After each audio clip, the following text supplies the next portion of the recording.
Welcome to Mississippi Outdoors. I'm Pamela Weaver. And I'm Kevin Meacham. Thanks for joining us. And our first story, we head to Copiah County. The Outdoors crew is hunting woodcock on Copiah County WMA. Let's go.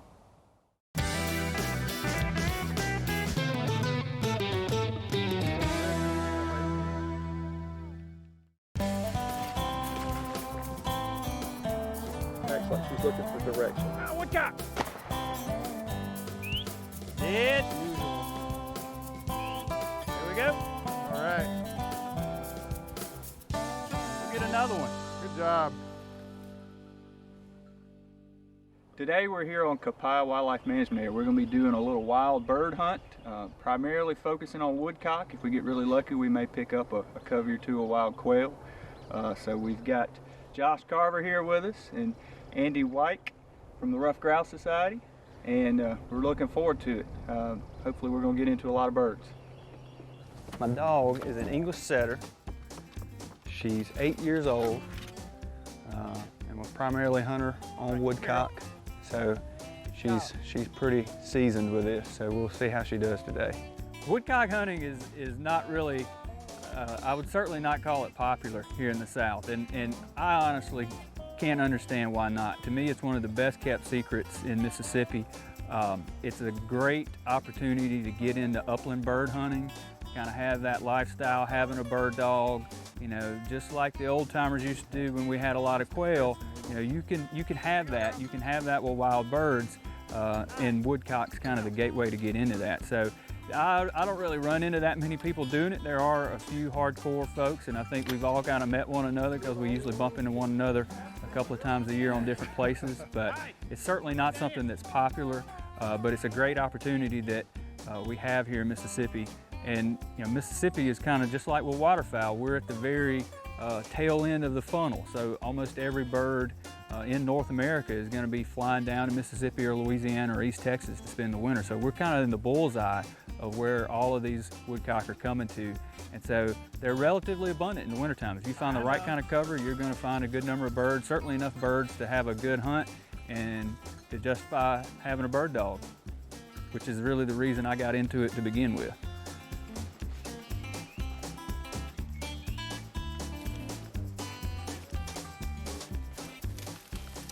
Oh, there goes!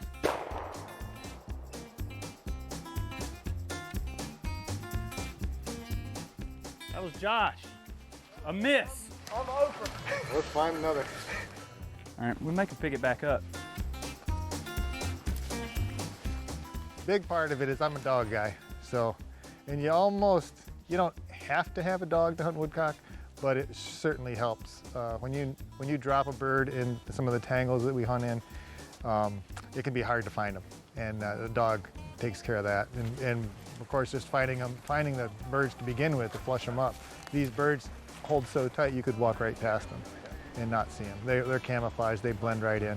We do have some of these birds that'll make a really short flight, and you can see where they set down and have another opportunity. And sometimes you'll have a bird, because they are a migratory bird. They've got their breast meat is red. They can fly long distances, whereas a quail, it's got white breast meat. It's got that short burst of energy. It's gonna use up its energy on just a couple of flights. But a woodcock can get up. It may go, 30 yards, or it may go 300 yards, or it could go 3 miles if it wanted to. So, but yeah, so you keep an eye on the birds that flush like that, and sometimes you have maybe a second or third opportunity to follow them up. So I've not hunted this spot yet this year, but in the past, that little draw we're about to go through has always been a producer. So we'll see. Not a big producer on woodcock. Usually there's a covey of quail that lives in there, and then you can pick up maybe 2 or 3 woodcock. So Quail. yeah, we'll see if we can get a bonus quail.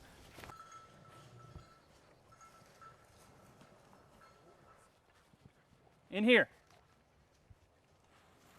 Hunt 'em up down this way. You can move on down. Yep.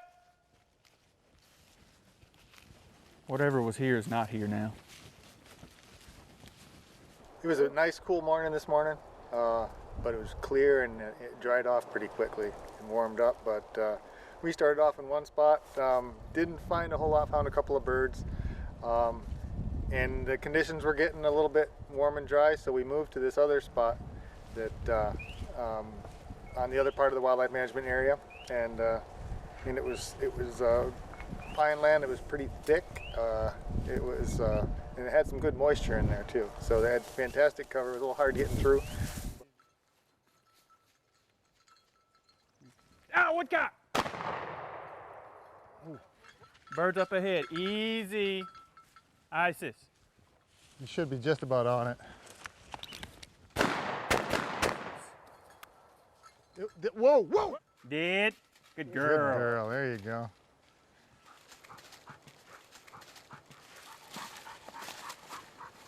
Now you give it a, well, that was a good shot. So those 3 primaries right there are wider than a male would be because the females are bigger. So those are wider than the males would be. And then she's an adult bird because you look at the secondary flight feathers back here and these ones. And it's kind of a asymmetrical feather compared to a juvenile bird. That hard part, that rachis that goes down the middle, that vein there, it's much wider on this side than it is on that side, so that's one indicator. And also the juveniles have kind of a gold buffy band, and this is one's real faded, but on juveniles it's a nice even, it's like a chevron, like on a patch, you know. And then her bill is long. Well, we got something. Let's go get another one. We can hunt this little ridge out back to the truck. They're solo birds, and you know, and as they migrate, they're migrating solo. You can have 2 birds that you may have captured at the same spot in Maine on the same night. Who knows? They may have been brood mates, and one of them may fly to North Carolina to spend the winter. The other one may fly to Mississippi. So yeah, they're not a flocking bird. So you'll have a lot of birds maybe come in on migration on the same night, but it's because the conditions were good for a lot of individuals to fly that night. They don't fly in formation or anything like that. Sometimes when your dog goes on point, there may be 2 or 3 birds that get up, but that's because that was a really good spot. They're there. They need that. They're looking for some cover for protection from predators, but also they're feeding during the day, and then they'll also feed at night. And at night, sometimes they'll be in the same sort of cover they were in the day, or sometimes they'll fly to something more open, like a new clear cut or a harvested ag field, soybean field that hasn't been tilled yet, and they'll feed throughout the night out there. All right, easy. Woodcock! Got it, I think. Get it? It looked like he dropped. Well, that was nice dog work there. Tough. That was good, yeah. He must have, because he busted in, he must have seen it running. Yeah. And so, Because she was staunch on the other side of that little patch. yeah. So she knew she was right on it. And then I could hear him brake, so I was like, oh, something's about to happen. Yeah, yeah, and he wasn't stopping. Ice, easy. Ah, he's working something. Whoa. All right, keep rolling in. She's kind of cat creeping.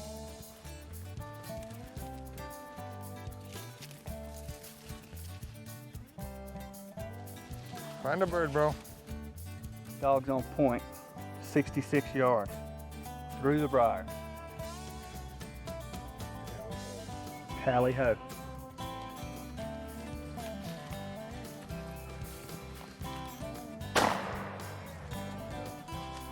Brody, dead bird. Hit. Here. Good Here. shot. Good boy. Yeah, that was juvenile female. Killing all the ladies. Yeah. At least there's juveniles anyway. It's not all the Yeah. proven ones. You should always trust the dog.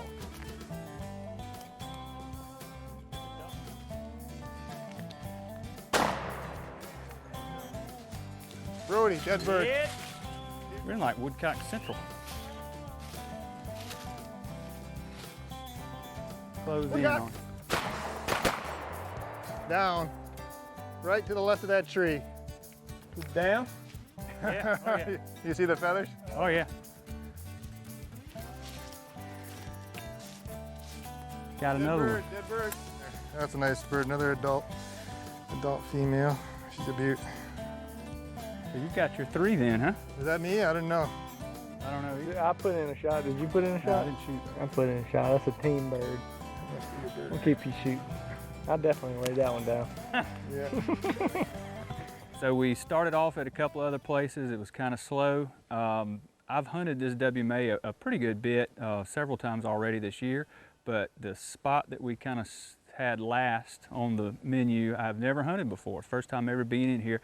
I knew it was going to be really thick, which is what woodcock like. It was a little bit thicker than I had anticipated, so we had to fight through the briars a pretty good bit, and you know, a lot of reflushes on those, so a lot of action.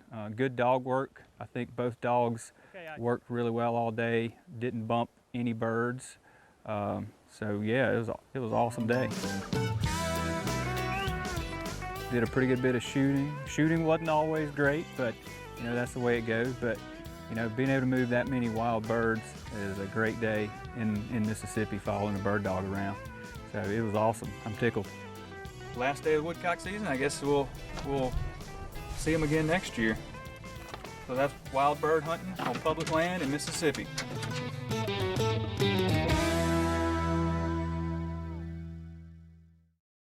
Did you know that money spent on Mississippi hunting and fishing license is just like an investment? The Mississippi Department of Wildlife, Fisheries and Parks uses money from license sales to enhance hunting and fishing, like providing public hunting opportunities on wildlife management areas, advising private landowners on deer and habitat management, providing public fishing opportunities on state lakes, and operating fish hatcheries for stocking public lakes and streams.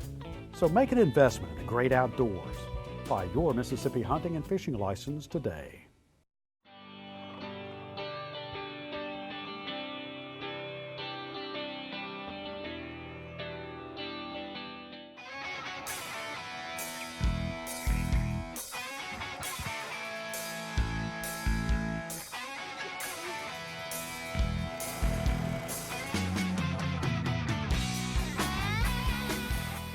Our fish management on our state lakes is similar to what we would recommend for ponds, just on a larger scale. Most of our state lakes range from 80 acres up to 800 acres, but we fertilize, we lime many of those. Lakes that have a lot of watershed or a stream flowing through them, we do not lime and fertilize those, but others we do. A lot of the state lakes that we do fertilize, we have to put lime out. And when we're talking putting lime out, we're talking 1 to 2 tons per acre. So obviously with a state fishing lake that's 60 to 90 to 120 acres, that's a lot of lime that we put out. Some of our state lakes have been renovated in recent years and some are ongoing now. We try to determine which lakes need to be renovated based on the fish population, also our dams or levee system, whether it's the drain valve or the structure, or just the backside of the levee having sloughs or anything like that. So a lot of these lakes are older. They're over 50 years old now, and just like with anything else, they need preventative maintenance to take care of those. So we will drain those lakes and essentially start them over. We may deepen the shorelines, and it gives us an opportunity to build new boat ramps or repair boat ramps or build new fishing piers and things like that that we can do while it's closed to the public, and then restock the lake with fish to get it off with a balanced fish population.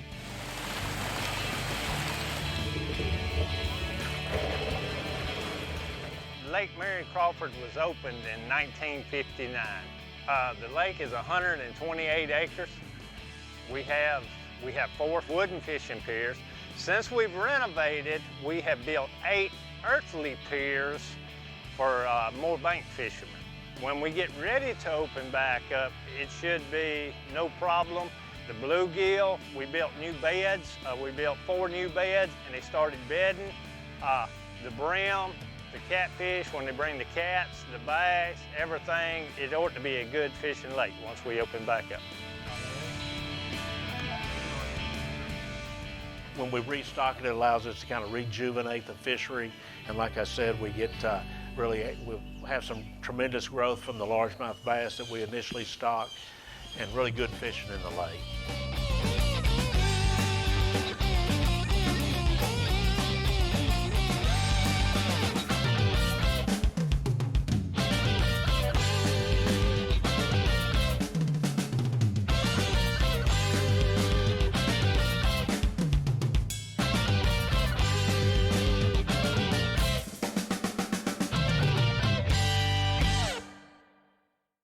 In our next story, we head to Lawrence County. The Outdoors crew is wade fishing for spotted bass on Silver Creek.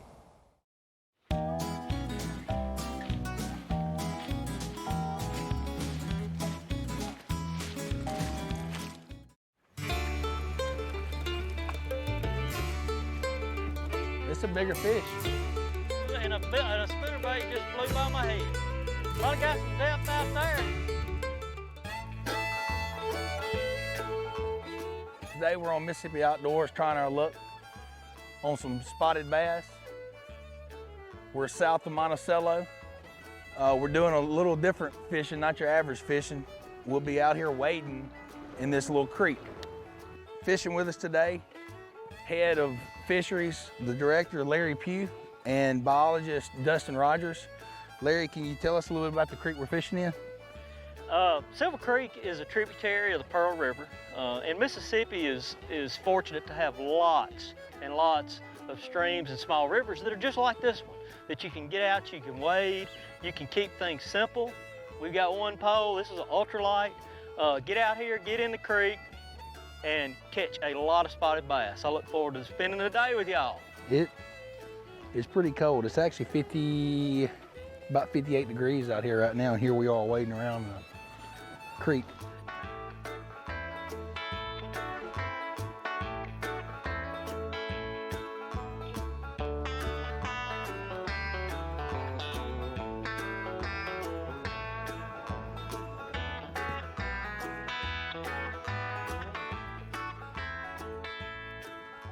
Third cast of the day, guys.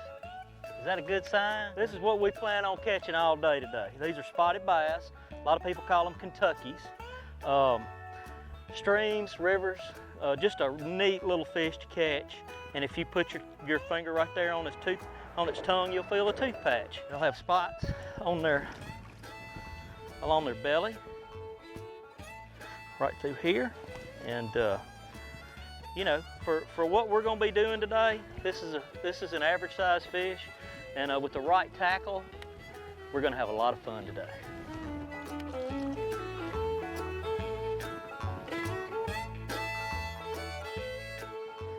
This is sort of a keep it simple kind of trip. You're coming out here, you wade, and you're not catching really big fish, but they're really fierce fighters, strong fighters in this current. So what we like to use is 6 to 7 foot ultralight spinning rod, light line. This is a 6-pound test, and small baits. We know we're not going to catch a lot of giants, so we're using 1/8 ounce buzz baits, 1/8 ounce spinner baits. You can go up to a 3/16 ounce, but you're going to really enjoy the fight with this light action rod once you get that fish on. I said I've had more fish nibble at my feet than I have at the bait. I think as long as you're not fishing directly downstream of where you're wading, where you're not stirring up the bottom and letting the current carry all that muck down there, you can do all right in the middle of the stream, fishing both banks as you go down. It works pretty well. So do these bass, do they normally swim downstream? No, they're ambush predators. They're going to hang around current breaks, waiting for something to swim on by.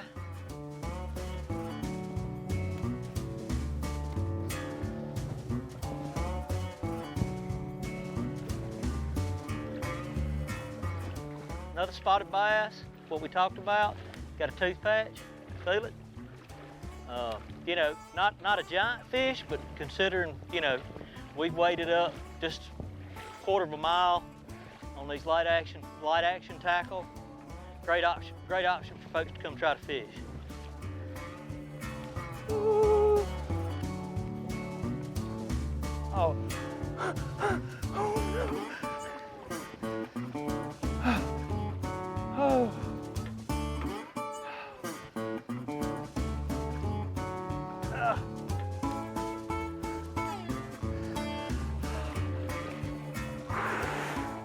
It's cold. Like I said, this is not your average fishing trip.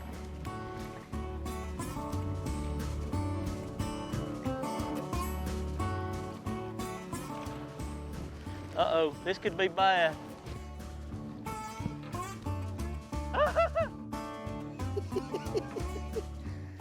It only hurts for a minute.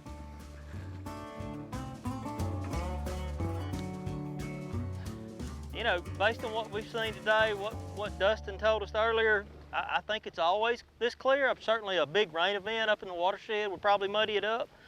But again, we're looking at a gravel bottom, and not untypical of what you would see in this kind of tributary. Does it make the fishing a little harder? You know, I think the fish are used to it. We might not like it. Obviously, we've got to maybe be a little more stealth. They can obviously probably see us before we see them, but should help us pinpoint where they're going to be at. I'm hung up. I tried to play it off.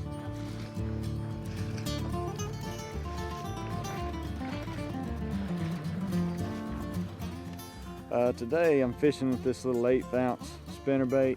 Chartreuse seems to be a pretty good color for these spotted bass. They seem to go for that. And if you notice, I've got a trailer hook on here because a lot of times those fish just take a swiping pass at it, and I catch a lot of them on that trailer hook. We got a different species. Pretty. Dustin here caught it with a long ear, sunfish. It's a member of the brim family, as people know them, but just another fish native to streams and rivers in this part of the state, or all over the state.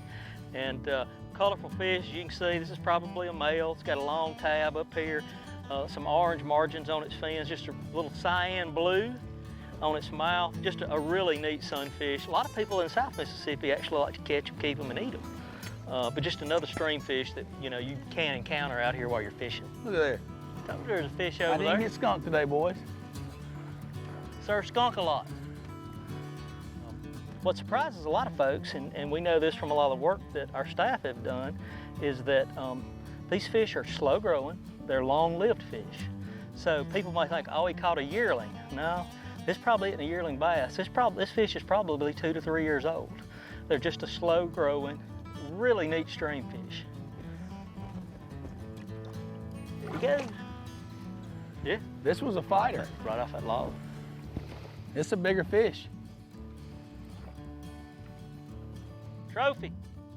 Attaboy. Nice size one.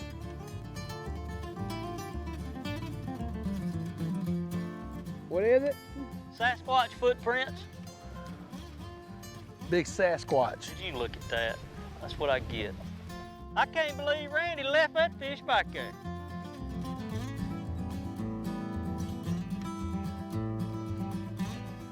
Whoa. Another nice Kentucky red-eye spotted bass. Help me! Hold on. I'm twisted, hold on. Oh, I can't. You're gonna have to come over here in front of me, if you can. All right, 1, 2. We good. We changed locations earlier.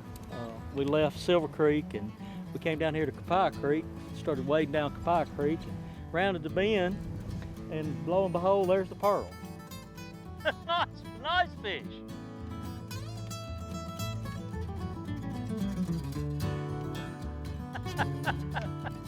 Largemouth. Just never know what you're gonna catch. You can catch all species of fish when you wade fishing.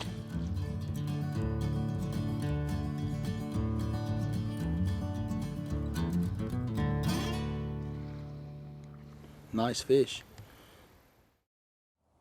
Hey, that's all the time we have for this week. Hope you enjoyed the show. Join us again next time for more exciting adventures. Until then, I'm Pamela Weaver. And I'm Kevin Meacham. See you outdoors.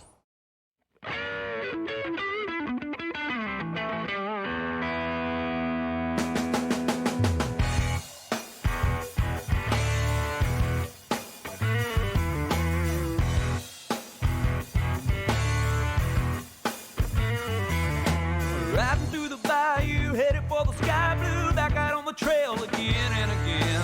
Hiking and in the land. Time is time well spent.